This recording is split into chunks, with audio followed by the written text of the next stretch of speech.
Peace be with you. Blessing be upon you.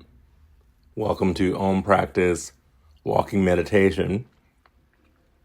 My name is Reggie Hubbard, and it's my honor to lead you in something that I hope gives you not only peace of mind, but a chance to consider the miracle that happens when we do something as basic as walking. So let us begin. Over 10 months ago, now almost 11, I had a stroke that left me partially paralyzed from the knee down in my left leg. So I don't take walking for granted, and in the course of me learning how to walk again, I just became aware of so many things that I once taken for granted. So for instance, muscular engagement is required in the foot and the ankle and the shin, the calf, the quadricep, the hamstring, the glutes, all in order to do this thing called walking. And even beyond that, something else that's required is healthy nerves. One of the things that I learned in my stroke recovery from paralysis of my motor nerve function is that without nerves, it doesn't matter how big your muscles are. So as you're walking, you've probably got a pretty good pace going now. Just take a deep breath in through the nose, out through the mouth to calm your nerves and give you a little bit more ease as you place one foot in front of the other. So continuing that, inhale through the nose, exhale out nose or mouth,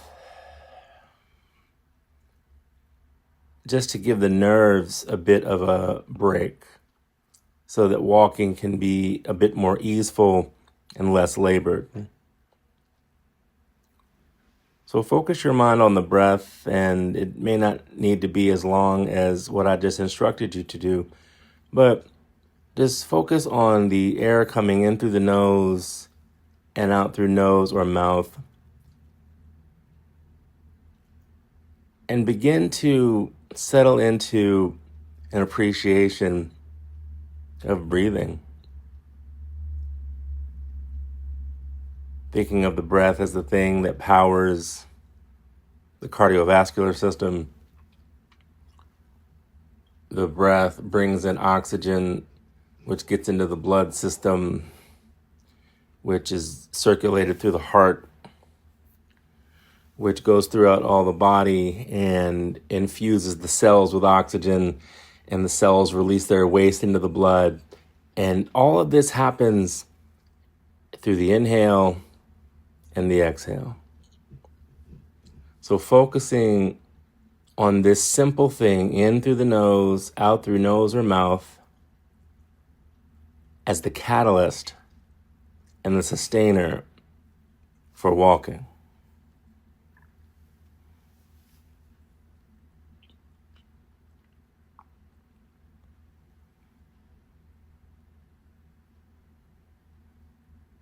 Another moment or two here. Simply aware of the breath, not the to-do list, not where you're headed,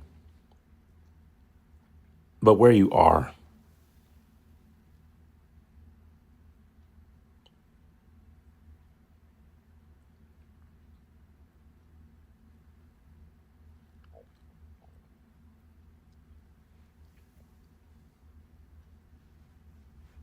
Now, if it's safe for you, I want you to set your gaze on something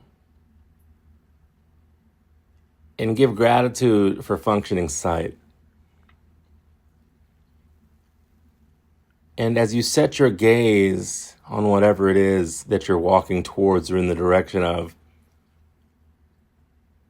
notice the power of focus.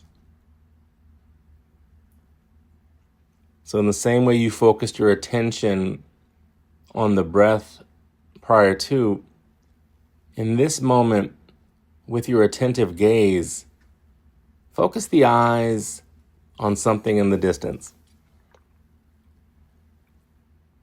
One, because our culture, rooted in its dependence upon technology, our eyes are overwhelmed and inundated with images that are close. So giving the musculature of the eyes that focus on distance a chance to work. Creating balance in the eyes by allowing them to focus on something off in the distance. Relieving the pressure that we aren't necessarily even aware of that we place on the eyes by staring into computer screens, staring into the phone. And the last thing with respect to your vision, notice the neck.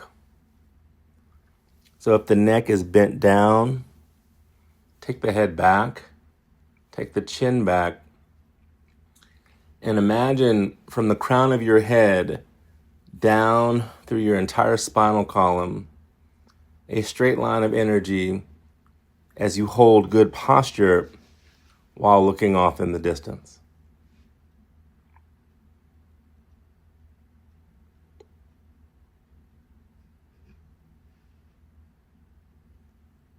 Another moment or two here. Focusing on looking in the distance and placing one foot in front of the other.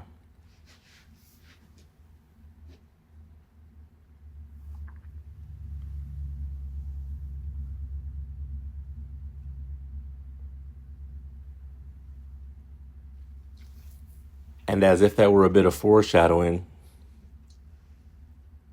we've focused on the breath, we've focused on eyesight in the distance. Now, as you walk, whatever pace you have,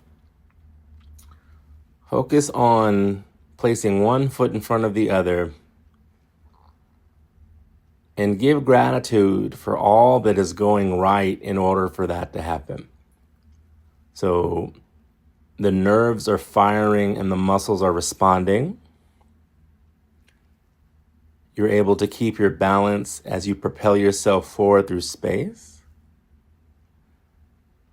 And perhaps most importantly, and this is what I learned as I learned how to walk again, the ground is not something we walk on. The ground is there to support us as we walk with it. So often in the human condition, it's all about us. Ego, ego, ego, me, me, me. The ground doesn't have to carry us. If you've ever been in an earthquake, you understand that. So as you place one foot in front of the other, give gratitude not just for the functioning motor neurology that has to take place in order for that to happen. Give gratitude that your steps are met with the support of the ground.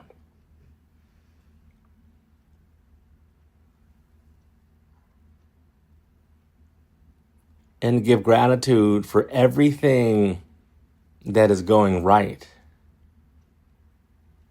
in order for you to place one foot in front of the other.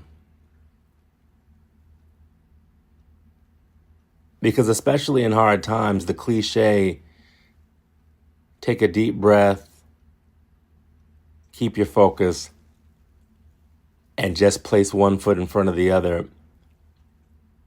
There's tremendous power there. So for the next moment, giving gratitude for functioning legs and feet and ankles and nerves. Being thankful for the ground which meets your strides with support and not ridicule. For the breath that powers the body in order for you to take the step. So hold space for all that is going on in this moment that we call walking but all the miracles that are manifest in this simple yet not so simple experience.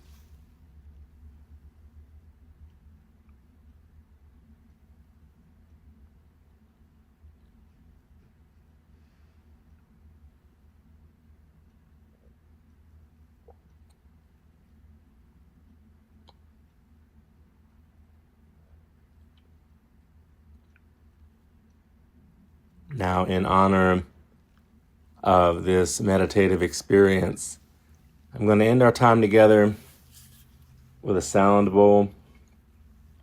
I'll just play it twice. It is a G.